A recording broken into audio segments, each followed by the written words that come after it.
Hi there, Andy here with yet another series of videos to help you learn how to use SOLIDWORKS as an engineer and as a junior design engineer, intended for UPEI Faculty of Sustainable Design Engineering students.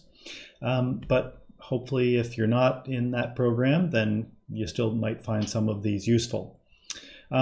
Where we got to in the previous videos was going through developing individual parts, assembling them as an assembly in the form of a birdhouse, or a kind of a crappy looking birdhouse.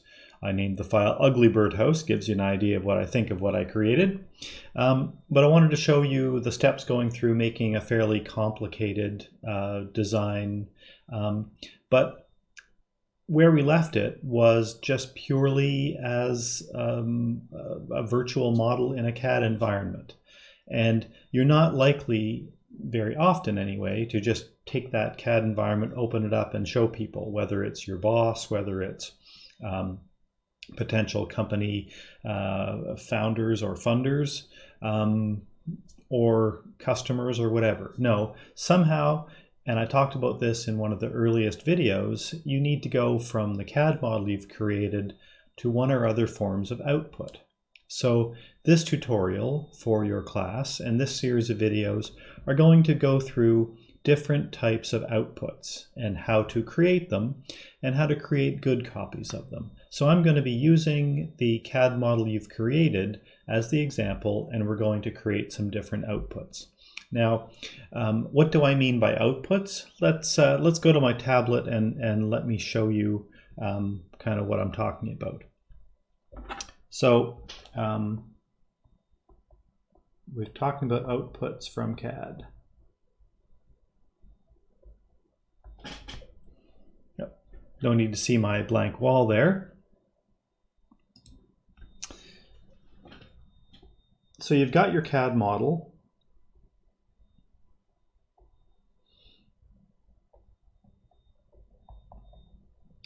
And one way that we might want to output it is just simply for 3D printing, in which case we can go direct from the CAD model. In fact, anything that you add to the individual parts really is irrelevant. In order to do that, we'll just save as an STL.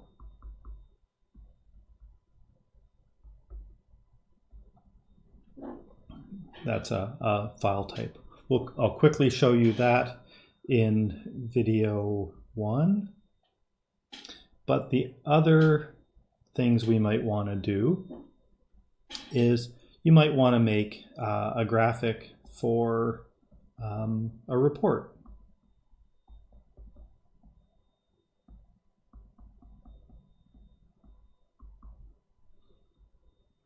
So doing that, just taking a screen capture of your beautiful CAD file isn't as clear or useful as you might think.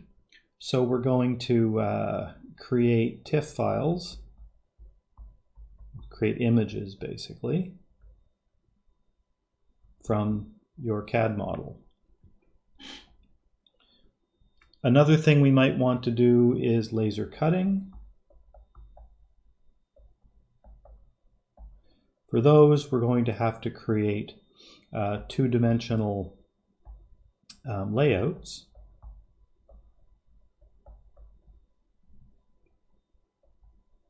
And then finally, and this used to be the main output from drafting back in the day, but it's less useful now, but still in some settings, if you're hand building things, as I mentioned in one of the first videos, you may want to make a drawing set.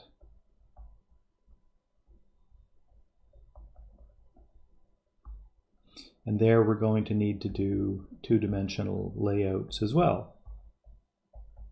And we'll have to do those on separate and several sheets.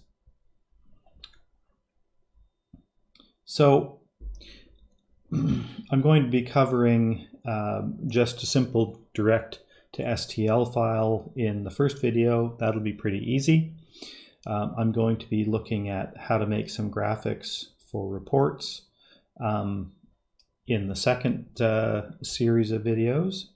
I'll be doing how to make a laser cutting set of files in the third videos, and then making a two-dimensional set of drawings in the final set of videos. So yeah, that's the plan. So we've got a little bit of work to do. I've shown you the roadmap, and the next video we'll start simply creating an STL file. See you soon. Thanks for watching.